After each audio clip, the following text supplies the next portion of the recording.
Boa noite. Estamos iniciando o programa Cresce Brasil. Este programa é produzido pelo PNBE, Pensamento Nacional das Bases Empresariais. É uma organização sem fins lucrativos e tem como objetivo tornar o nosso país economicamente desenvolvido, socialmente justo e politicamente democrático. Nós somos um dos caminhos viáveis hoje em dia para que a classe média brasileira consiga se expressar.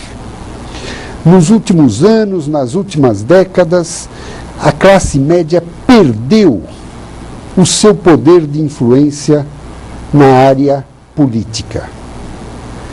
Há algumas décadas atrás, a classe média influenciava os votos da classe menos favorecida economicamente, culturalmente. Hoje, ela não tem mais este papel. Assim como, durante o período revolucionário, a classe média tinha um contato com o exército, fazia uma influência em cima da área militar, que hoje, pelo que tudo indica, está fora da área política, ainda bem para o Brasil. E também, uma influência que a classe média teve foi em relação à igreja, que era uma influência forte, porém a igreja também perdeu o seu poder na área política.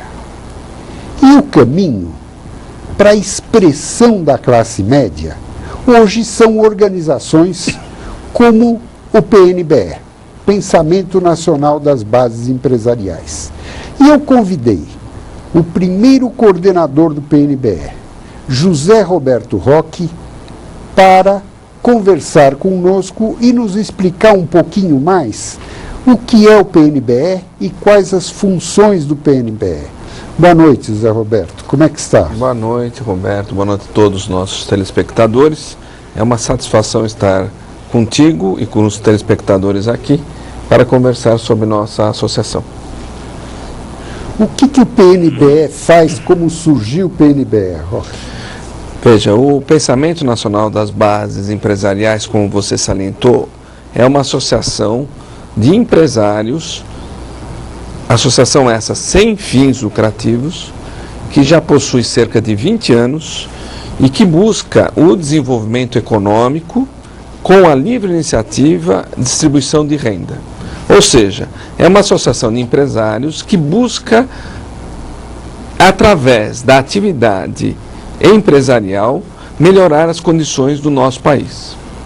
Mas o PNBE tem também, o Roque, uma posição política muito forte, né? É um órgão político e como órgão político, como é que ele se comporta? Quando você fala que a posição política do PNBE, deve-se entender que não é política partidária. É uma instituição política entendida como uma política para a melhoria do país. Então, nós nos comportamos através das discussões dos temas nacionais e de buscar, perante a sociedade, uma articulação visando a melhoria das condições da população, através da livre iniciativa. Antes de mais nada, somos empresários e não estamos amarrados a nenhum governo, a nenhum partido político, tá certo? Hoje, nós elencamos como uma bandeira importante o que chamamos de Projeto Brasil 2022. E, depois de muitas discussões, esse projeto já vem ocorrendo há 2 anos, elencamos que a necessidade do crescimento econômico com distribuição de renda passa por 5 vetores, e que defendemos os vetores, que são a reforma do Estado. Com isso, nós queremos que os gastos públicos sejam muito bem realizados com total transparência. E que o Estado seja o Estado, não mínimo, mas o Estado adequado para que as empresas sobrevivam e gerem renda e emprego. O desenvolvimento sustentável. Nós discutimos já o desenvolvimento sustentável antes desse problema do aquecimento global. Ou seja, qualquer forma de crescimento que a economia deve ter deve ser sustentável. Ou seja, o crescer, porém não a qualquer custo e não deixando para trás uma herança maldita. Maldita para assim, outras gerações ou para nós mesmos. Tá certo? Então, reforma do Estado, crescimento sustentável, educação. Sem educação, nós não conseguimos desenvolver a população e a distribuição de renda, né? Todas as formas de controle da máquina pública e dos instrumentos anticorrupção. Ou seja, temos fortes compromissos com a ética e com a governança pública, ou seja, formas anticorrupção. E, finalmente, a chave do empreendedorismo. Nós acreditamos que sem uma cultura empreendedora, nós não conseguimos crescer o país de forma sustentável e com distribuição de renda e com esses outros atributos que foram levantados nesses 5 vetores.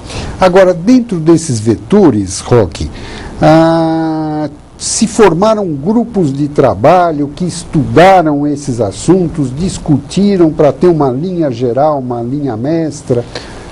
Sim, o PNBE ele atua ao longo da sua vida através de grupos de trabalho, grupos temáticos, grupos de trabalho. Além disso, o PNBE acaba sendo uma incubadora, até nós brincamos, uma incubadora de associações quando percebe-se que o foco é necessário em outra atividade. Por exemplo, um dos nossos primeiros coordenadores anteriores hoje é o presidente do ETOS, onde nós ajudamos a fundar. Outro é presidente do ACATU, do Instituto ACATU de Consumo Consciente. Também fomos fundadores da Transparência Brasil. Ou seja, os grupos de trabalho se desenvolvem e, eventualmente, outras associações acabam sendo geradas pela nossa atividade. Atualmente, nós temos o grupo de trabalho de busca de formas anticorrupção, o grupo de trabalho da educação e o grupo de trabalho de empreendedorismo. E esses grupos de trabalho, eles são abertos para os associados do PNBE, para eles terem uma experiência, crescerem, aprenderem, ficarem com conhecimento maior Sim. sobre os problemas brasileiros? Sim, conforme foi bem salientado, o PNBE é uma associação sem fins lucrativos que depende basicamente dos seus associados. Então, todos os associados possuem espaço para discutir as questões nacionais e trabalhar nos grupos de trabalho.